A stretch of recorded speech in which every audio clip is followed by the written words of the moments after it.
This is called an Illaris 360, and what it is it's a LIDAR scanner. While that's booting, I'll open up the software that controls it. LIDAR is just like radar or sonar, except it uses laser light instead of sound or radio waves. Okay, and then we've got about 30 seconds while it boots, 60 seconds while it boots.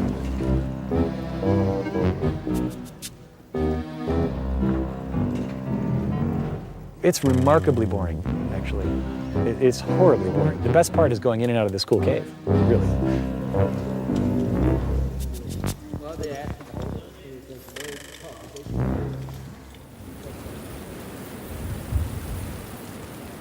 Every spring, millions of Mexican free-tailed bats migrate north to roosting sites in Texas. One of those sites is the Devil's Sinkhole State Natural Area.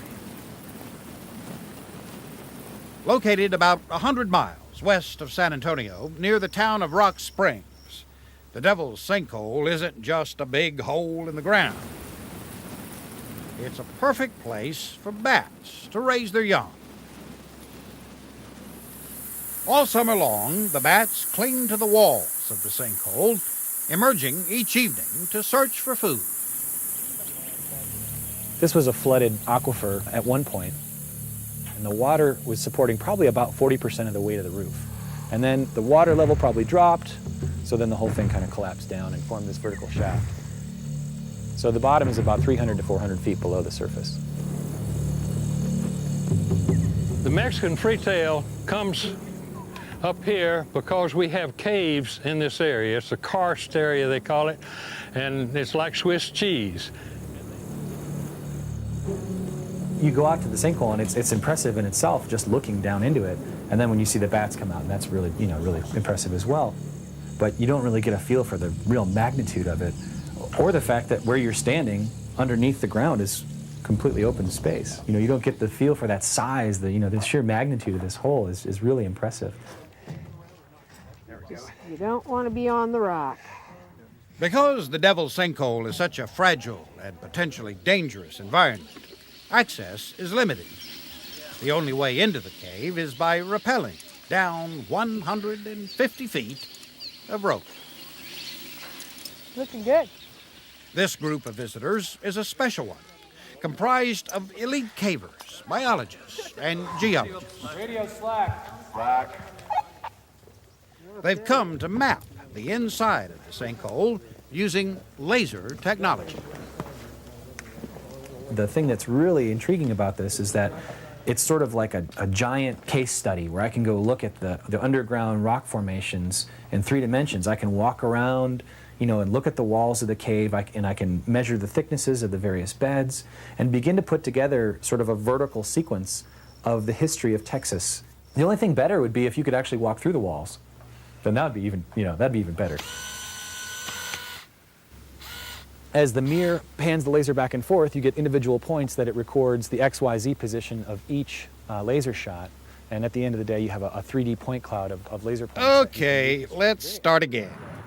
If you want to visit the sinkhole, your journey begins in Rock Springs at the Visitor Center, which is home to the Devil's Sinkhole Society. Here you can watch a video about the sinkhole, or look at photographs of the sinkhole, or see maps of the sinkhole. On belay 1 and 2. What you cannot do is drop into the sinkhole. And that's where the geologists with the lasers come in. So the objective of what we're doing is we're shooting a laser model to recreate this space digitally, where we can show people what it's like to be at the bottom of this hole without having to drop down 150 foot on a piece of rope. 8.85. The goal of the project is to produce a 3D virtual tour of the sinkhole. Visitors will be able to fly around like a bat or drop down a digital rope and see what the sinkhole is really like. But it's a totally different view from the bottom. And this 3D image will allow us to essentially fly through the entire cave system without having to leave the ground. Okay, you ready? The laser is known as LIDAR. That stands for Light Detection and Ranging.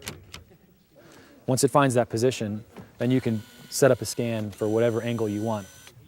The technology has been around since the 1960s, and it's been used for tracking satellites, mapping mountains, and charting the ocean's floor. It times how fast that laser travels from the box to the surface and back. Divides that in two, multiplies by the speed of light, and you get a distance. And at the end of the day, you can reconstruct very accurately, down to the centimeter level, all the rock that you see here. Ready? In the traditional mapping method for caves, the mappers would go in with a tape measure and a compass. 15 foot, 5.5 inches. And they'd literally measure this wide at this dimension, and they'd write down the number, and then they'd go to the next thing and they'd measure. And it would take months to map a relatively small room. 70.5 degrees. And really, in a matter of a few days, we were able to map the entire cave system at about a 1 centimeter point spacing. So it's extremely accurate. The field work was the easy part of the project. Now, all that information collected by the LIDAR has to be entered into a computer. Since the information from the sinkhole is literally millions of points of data, the computer, in this case, is a bunch of computers, all tied together and working as one.